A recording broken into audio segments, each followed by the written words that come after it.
Entonces, ¿qué afecta más a los ricos o a los más pobres, los bloqueos? Pues la verdad que es una pregunta que tiene una fácil solución en muchos aspectos. Algunas más difícil, perdón, para calcular en otros, pero algunos son muy fácil. Y entonces, bueno, la pregunta también, primero, ¿qué es un bloqueo y por qué se hace el bloqueo, ¿no? Y luego, ¿a quién afecta? El bloqueo no es más que una forma de hostigamiento a la población. Es una forma de presión política, haciendo presión política no en el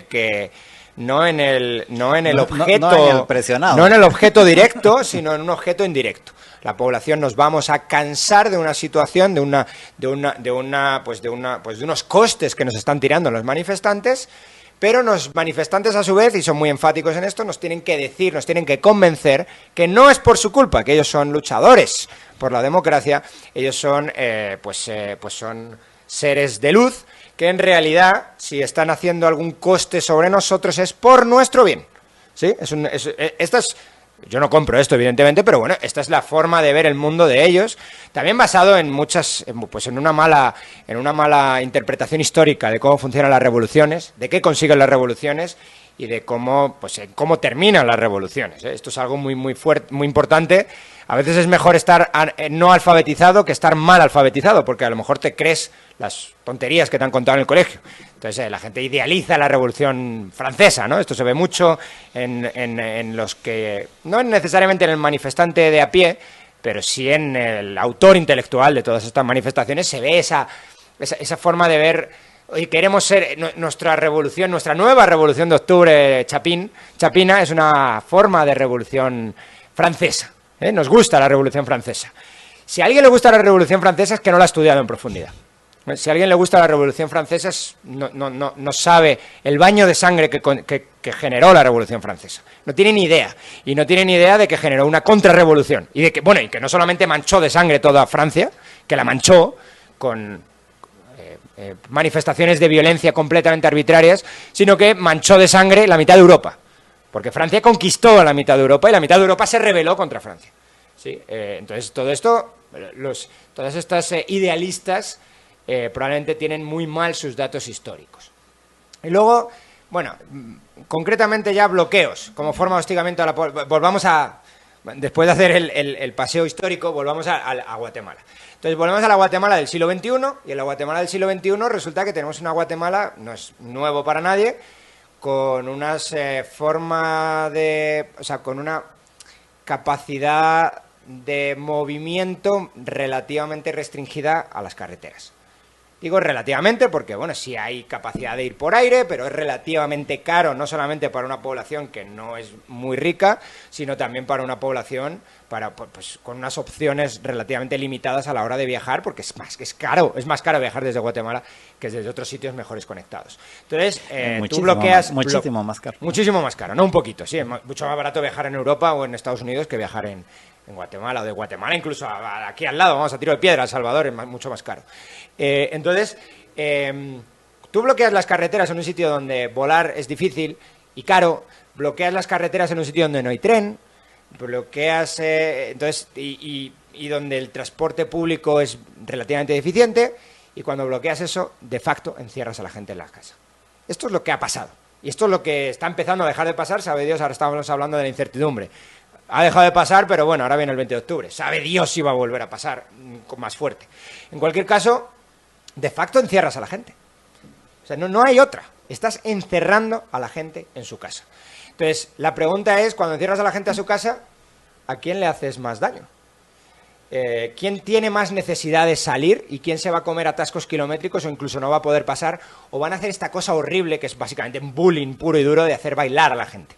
¿Sí? Te vas a un bloqueo de estos y para pasar, si consigues convencer a los delincuentes que hay allí parados de que tu caso vale la pena pasar, te hacen bailar. Es algo que... O sea, ¿cómo que bailar?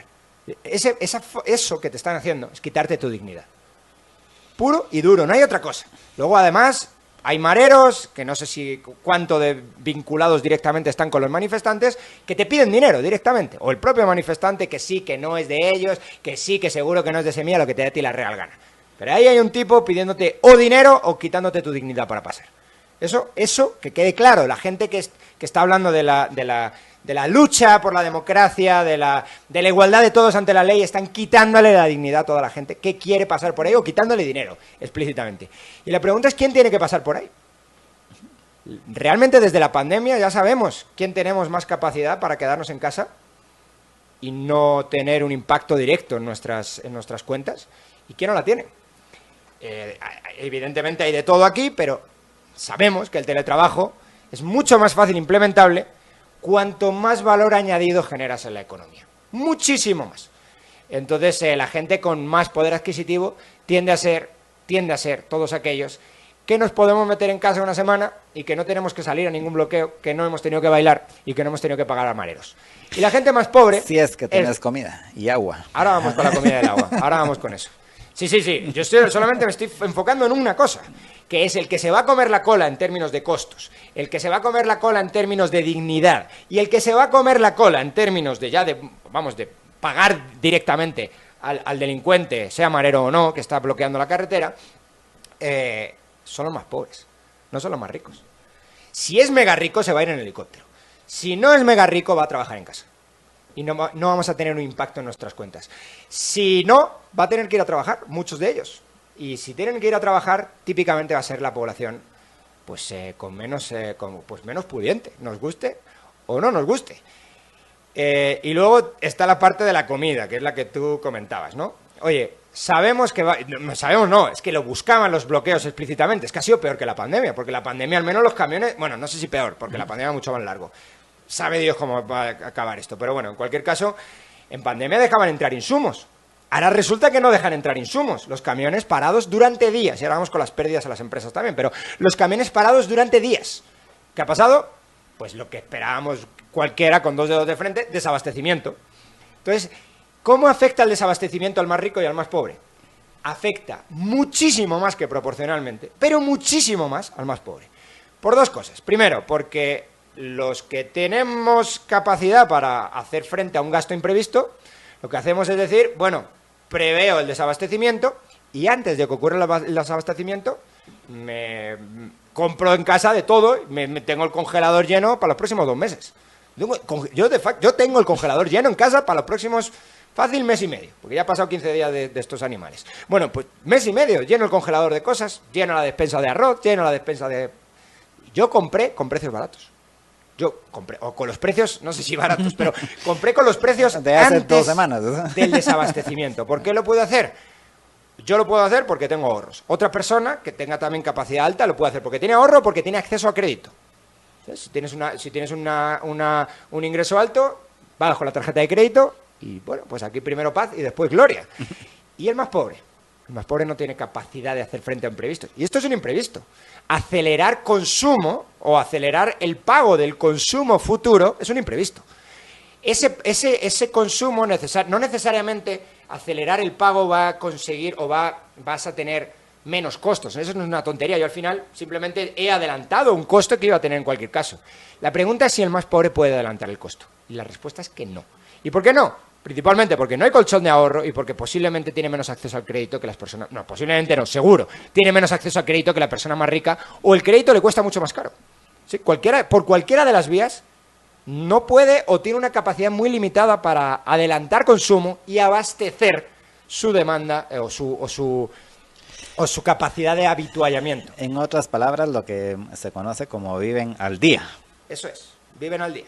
Viven al día y pues obviamente con lo que trabajan en el día pues compran la comida probablemente para ese día y tal vez para mañana, o unos días, unos pocos días, sí, pero no para varias semanas, que es lo que pues hemos hecho muchos. Pero vamos más allá, porque claro, si no tienes capacidad de hacerlo, la pregunta es ¿qué haces? Bueno, pues no compro de más o compro de más lo poco que pueda. Pero ¿qué pasa con lo que ya ha pasado y lo que ya está pasando? Que un huevo a 2 quetzales en una tienda o 2,5 quetzales en una tienda de barrio. ¿Qué pasa? Cuando ya de facto se pone de relieve la escasez. En cualquier momento, y esto es teoría económica súper básica, vamos, de colegio, ni siquiera de primer año de universidad, súper básica de colegio. Si hay una restricción muy fuerte en la oferta, y la está habiendo, y la ha habido, probablemente más fuerte los días atrás que justamente estos últimos días, pero vamos, que la ha habido y que la sigue habiendo, restricción de oferta y incremento de precios. Y al incremento de precios, ¿quién se lo come? Se lo va a comer el que no pudo adelantar, el que no se pudo adelantar a la escasez. Como no se pudo adelantar a la escasez, vive al día, tiene que pagar un precio hoy. Yo ya compré huevos para todo el mes, ¿sí? Yo ya compré huevos al precio antiguo, pero los huevos han subido ahora de precio de forma brutal. ¿Quién compra a precios nuevos caros? El pobre.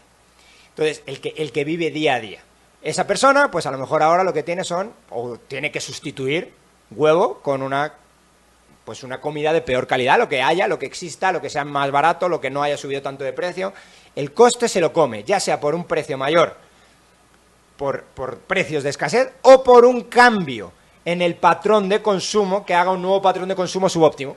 Sustituyes proteína, la poca que consume, que ya de facto consumen por pobreza muchos guatemaltecos, la vas a sustituir por hidratos de carbono, que son mucho más baratos típicamente. Entonces vas a empeorar la calidad de la alimentación. Bueno, estoy hablando de alimentación o de cualquier bien que esté sujeto a estos problemas de escasez. Entonces, lo siento, pero en prever esta empresa,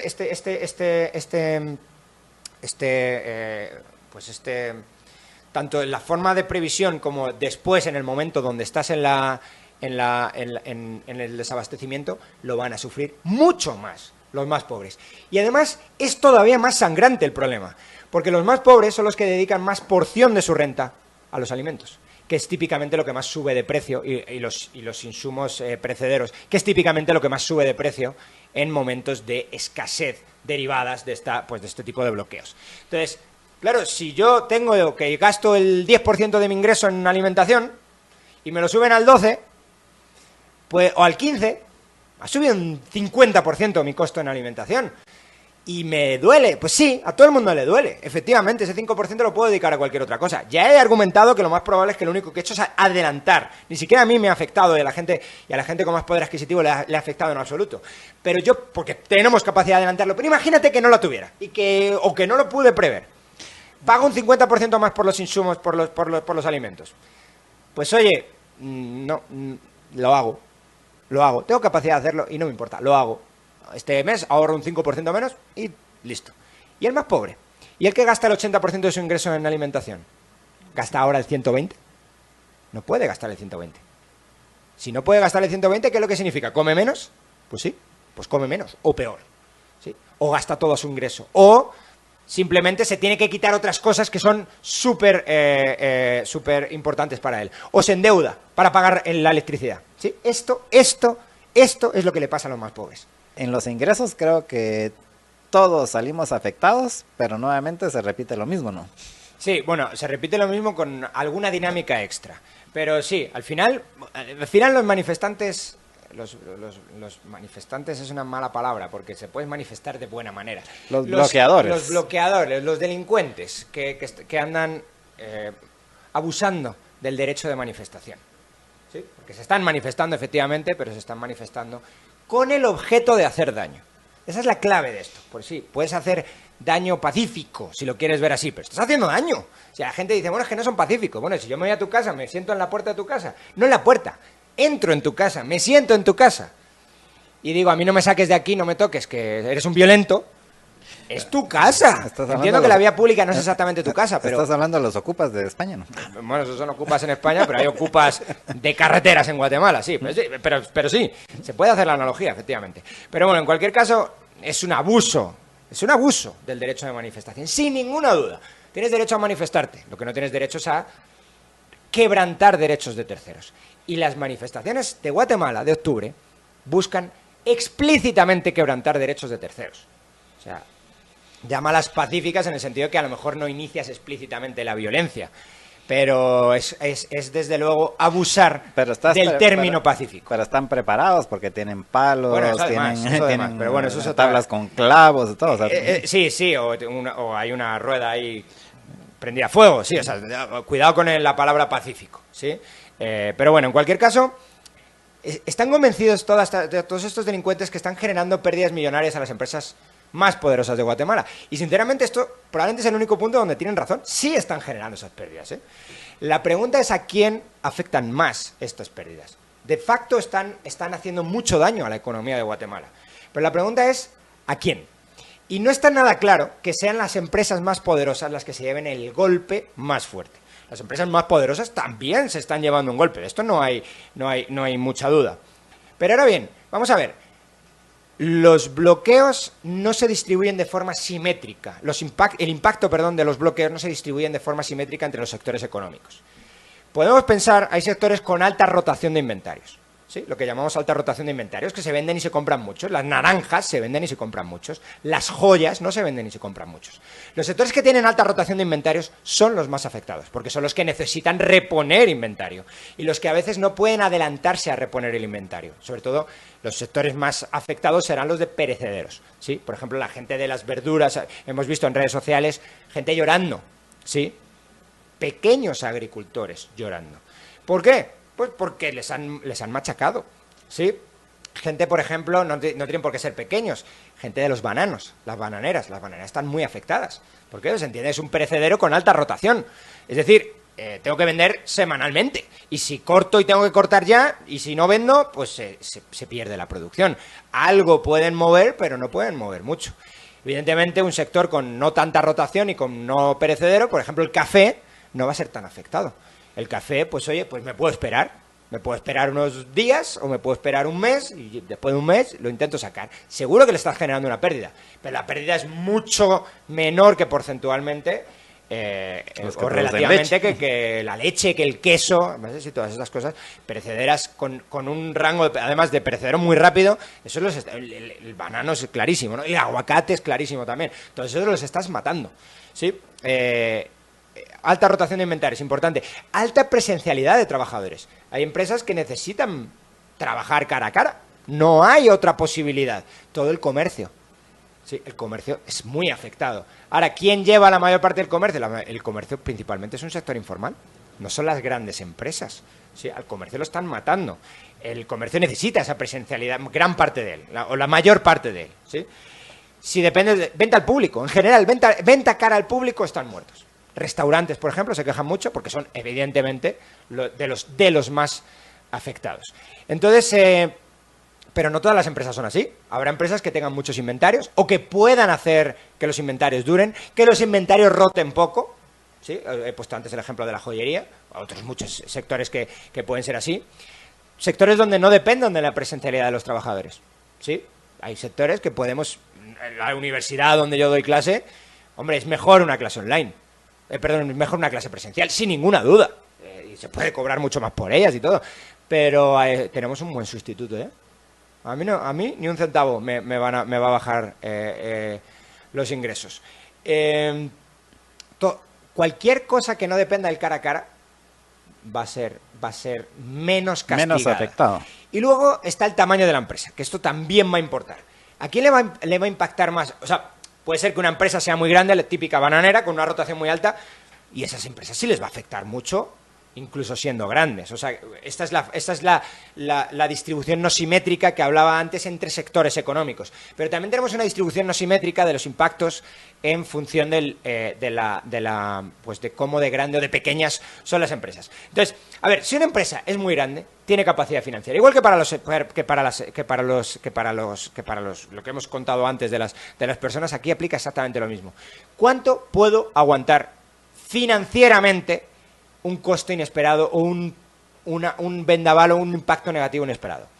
Y aquí aplica el mismo principio que antes. Una empresa grande tiene contemplados imprevistos.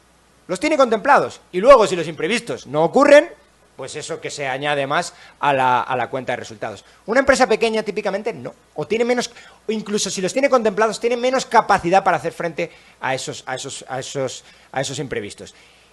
Un corte de tu cadena de suministros, evidentemente es un imprevisto, ¿sí? Y ese imprevisto, pues tienes formas de protegerte frente a él, ya sea porque soy más grande, tengo más capacidad financiera para aguantar, por ejemplo, con una compra adelantada de esos insumos, o con unos almacenes que tengas insumos ya guardados, que una empresa típicamente más pequeña lo va a tener mucho más complicado, y además hay seguros. O otras formas de ahorro líquido, como simplemente tener más cash en caja, ¿sí? Para hacer frente a pagos cuando cortas tu flujo de ingresos. Las empresas pequeñas tienen, en todos estos aspectos últimos que estoy mencionando, menos capacidad que las empresas grandes para hacer frente a estos imprevistos. Sí, yo me recuerdo cabal para la pandemia, un amigo que tenía una empresa grande me dijo, yo lo primero que hice cuando me enteré de todo eso fue ir al banco a sacar una línea de crédito para poder seguir operando durante X cantidad de meses en lo que se averigua. ¿Empresas formales? Sí. ¿Y la empresa informal? ¿A quién le pide una línea de crédito? O sea, en la empresa formal no tiene ni el acceso al crédito ni el colchón financiero que puede tener una empresa formal y más grande. Por lo tanto, pues una vez más, ¿a quién afectan más estos bloqueos? Pues hecha la aclaración anterior de que afectan no igual a todos los sectores económicos, dentro de cada sector económico, sin ninguna duda, va a afectar mucho más a las empresas más pequeñas. Se las va a llevar por delante. De hecho, las empresas más pequeñas, típicamente, una cosa que van a hacer una empresa informal, lo va a hacer al día siguiente, que una empresa formal lo tiene mucho más difícil de hacer, o casi imposible, es cortar el pago a los trabajadores. Oye, no pudiste venir a trabajar, yo no tengo ingresos no tengo gastos. Eso, evidentemente, en una empresa grande no puedes llegar y puedes decir, ¿sabes qué? Que tenemos unos problemas por ahí, unos revoltosos, unos delincuentes que no te voy a pagar.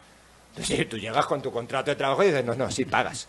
Porque, evidentemente, es una parte, se entiende, del contrato de trabajo, que es, si te va bien, y si te va mal, te va mal. Y a mí el último soy yo. A mí si te va muy bien, te puedo pagar por incentivos y todo, que la gente también está enfadada, evidentemente. Cuando cobro por incentivos y están machacando a la empresa, ya el incentivo se me va. Pero al menos la parte fija de tu salario, si eres un empleado formal, no se te va a ir. Los empleados informales sí. Entonces, ¿y quiénes son los más... otra vez, ¿quién afecta más la informalidad? Los más pobres. Estamos otra vez en el mismo punto. Las empresas informales les va a afectar más. A las empresas informales, ¿a quién contratan? Trabajadores informales. ¿A quién le va a afectar más? A los trabajadores informales. ¿Quiénes son los trabajadores informales? Los más pobres. Es que no hay tutía, no hay otra vía. Los bloqueos afectan más, sin ninguna duda, a los más pobres. Ellos están diciendo contra el Casí, lo que te da a ti la gana. Bueno, yo entiendo que al final se tienen que dar ánimos a sí mismos y que están metidos en lo que ellos creen una revolución, una guerra, y hay mucho hermanamiento, lo que te da a ti la real gana. Pero esos revoltosos, que posiblemente, o más que posiblemente, están siendo pagados, pues ellos están muy a gusto que están siendo pagados. Pero todos los demás, el gran grueso de la población, que ya está bastante cansada, no. Eso les está afectando de forma muy negativa y está afectando más a los más pobres. Aún, por ejemplo, si quiebra una empresa grande, en última instancia, eso también para afectando a los más pobres, porque son los que después no van a tener dónde conseguir trabajo, porque ya no está la empresa donde antes trabajaban. Al final... Claro, sí, hay un problema. O sea, estamos viendo ahora... Hay algo que, por ejemplo, cuando todo el mundo está intentando calcular, la Cámara de Comercio lo hace, Agespor lo hace, ¿cuál es el coste de todo este jaleo que está ocurriendo?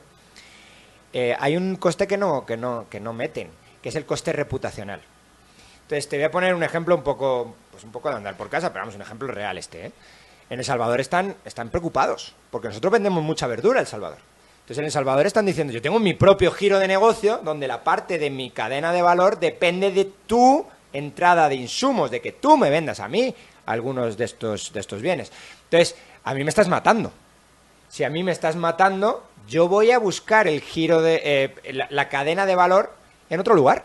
Es decir, voy a buscar un sustituto para las verduras que vienen de Guatemala. ¿Sí? Eso se puede ver bastante claro. Otro son los medicamentos que tú comentabas antes. Con los medicamentos pasa lo mismo. Oye, Guate exporta medicamentos. Guate los exporta. Exporta una cantidad no desdeñable de medicamentos. O sea, no es tampoco maquila, ¿no? Exportamos mucha más maquila o azúcar, pero medicamentos se exportan también bastante. Claro, los medicamentos no es algo que digas, ¿sabes qué? No es un perecedero, eso sí, pero los medicamentos sí tienen usualmente un giro de negocio rápido, una rotación no lenta. Depende también del medicamento, entiendo, y aquí se podrán hacer mil salvedades. Pero oye, si una fuente, típicamente los que compran medicamentos guatemaltecos es el resto de Centroamérica. Si se corta el suministro, otra vez el giro de negocio de alguien más se ve muy afectado. Más allá de que luego además afectes a la población, pero el giro de negocio de alguien más, ya estamos hablando de coste reputacional de empresas. El giro de negocio de esas empresas se está viendo, se va a ver afectado. Por lo tanto, es posible que empiecen a buscar una fuente alternativa de suministro de esos medicamentos. En el caso de los medicamentos, muchas de las empresas son empresas grandes, internacionales, que tienen una fábrica aquí. Pero vamos, con medicamentos te puedo poner otras, como puede ser Nestlé o como puede ser Colgate, que tienen su fábrica o su principal fuente de operaciones en Guatemala y exportan a gran parte de Centroamérica. Entonces, ¿qué van a hacer esos?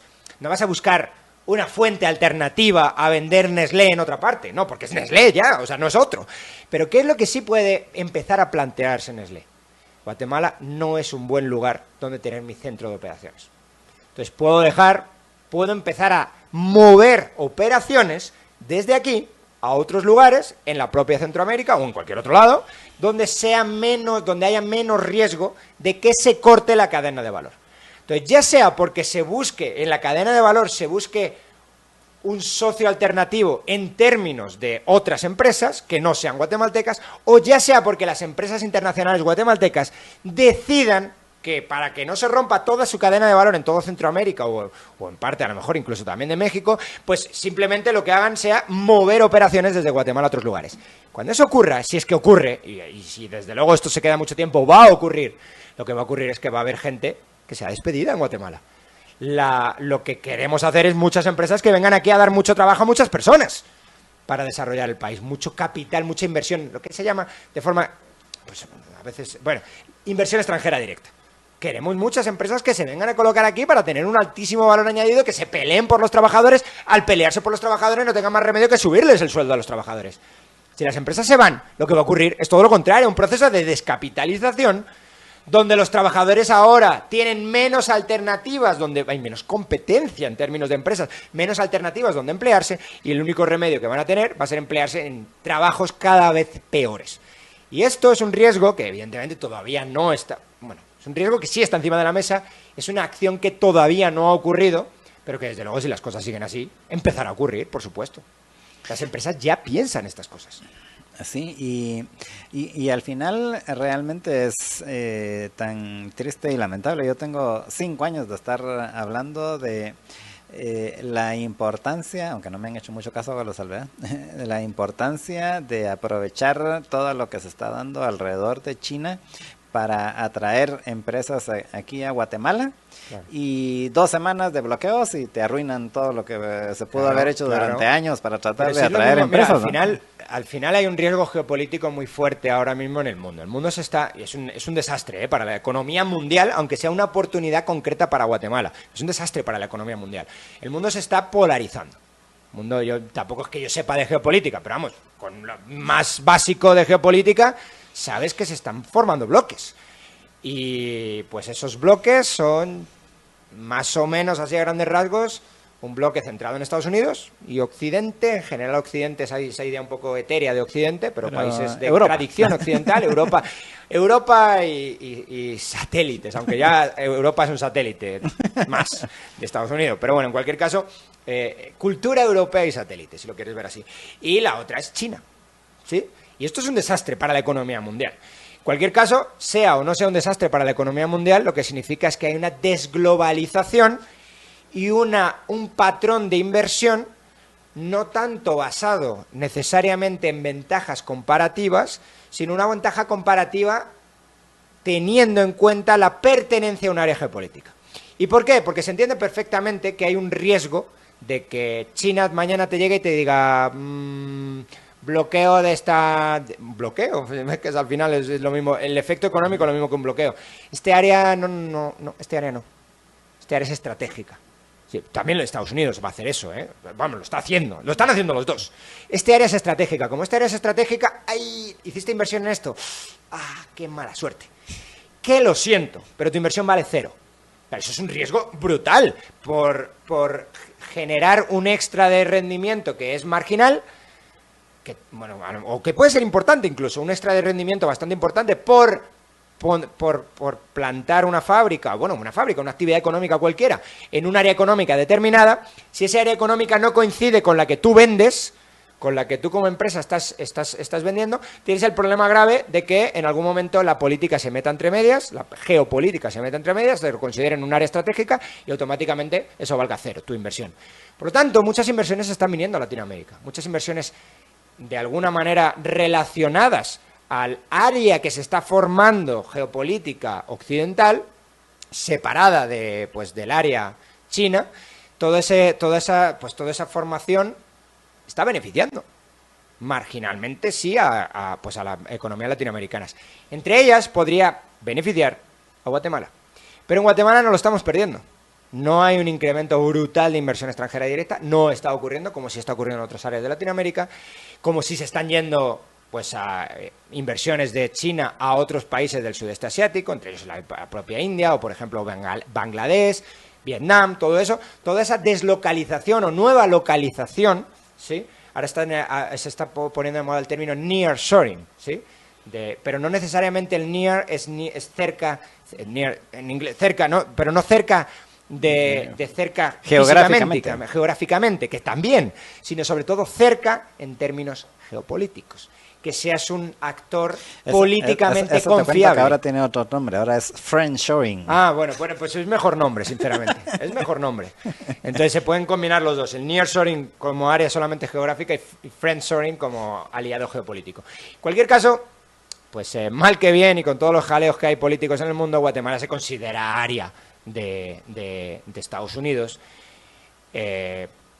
Habrá gente que tendrá en mente que a lo mejor no es lo mejor del mundo, lo que sea, pero bueno, ahora mismo no es un tema de qué debería ser, sino de qué es. Y somos ese área, y ese área podría estar recibiendo un montón de inversiones. Como nosotros, como parte de ese área, podría estar recibiendo un montón de inversiones. Y no solamente no lo estamos recibiendo, sino que estamos haciendo todos los méritos posibles mediante estos bloqueos para expulsarlas.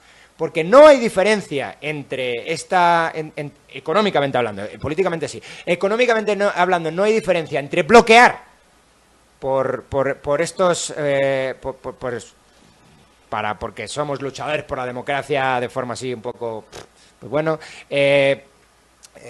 romántica, ¿no? A todo el mundo le gusta ese ideal del revolucionario romántico, pero esa idea y la idea de que simplemente soy un gobierno que no me gustas tú y te bloqueo tus inversiones. Económicamente no hay diferencia. Y ya se nos acabó el tiempo, Dani. ¿Alguna reflexión con relación a el argumento de que dicen que precisamente de que lo están haciendo por el bien de Guatemala? Toda revolución, todo revolucionario, buen revolucionario, cree que está haciendo probablemente el bien. Luego, evidentemente, a la gente que ensalza la revolución, siempre, esto ha pasado siempre en la historia, la gente que ensalza la revolución es la gente más violenta. Siempre. Siempre, la revolución es eso, la revolución es simplemente es un estallido social donde la aplicación de la violencia, todas las sociedades hay violencia, todas, sea más explícita, sea menos explícita, pero siempre hay violencia. La pregunta es sobre quién se ejerce la violencia y por qué se ejerce la violencia. En las sociedades contemporáneas, por fortuna, la forma de ejercer la violencia es una forma no arbitraria, o tiende a ser poco arbitraria. Incluso tendemos a poner límites, todos los que podemos, a los estados, para que el Estado no ejerza violencia de forma arbitraria. Cuando entran los revolucionarios es la forma más arbitraria, porque son conmigo contra mí, son maximalistas. No es simplemente has hecho una cosa, no, eres tal persona. Y si eres una de las personas que son consideradas no revolucionarias, lo único que te espera a ti es la muerte. Eso es la violencia revolucionaria. Esa gente es la que se alza la revolución. Y cuando alguien ondea la bandera revolucionaria y agita el avispero revolucionario, tiene que tener en cuenta que esto es lo que pasa. Siempre, en la historia, todas las revoluciones exitosas han sido baños de sangre. Todas, sin excepción. Me da igual que te vayas a la antigua Roma, con que te vayas a la más moderna revolución industrial, que lo que vas a tener, o la mucho más moderna y mucho más sangrienta revolución rusa, que lo que vas a tener es un baño de sangre. Arbitrario. Y el arbitrario eres el enemigo. ¿Y eres el enemigo por qué? Hablas diferente, te vistes diferente, eres parte del pacto de corruptos, eres un golpista. ¿Y qué prueba hay de que eres un golpista? No hace falta. Eres un golpista. Estás en contra. Porque no estás aquí somos conmigo. Somos el bien, y todo lo que no esté conmigo es el mal. Este es el lema y el moto revolucionario. No perdamos este norte. La gente que agita las banderas revolucionarias, lo único que hacen es un mal a la sociedad brutal, porque lo único que hacen es extender la violencia arbitraria a toda la población. Bueno, pues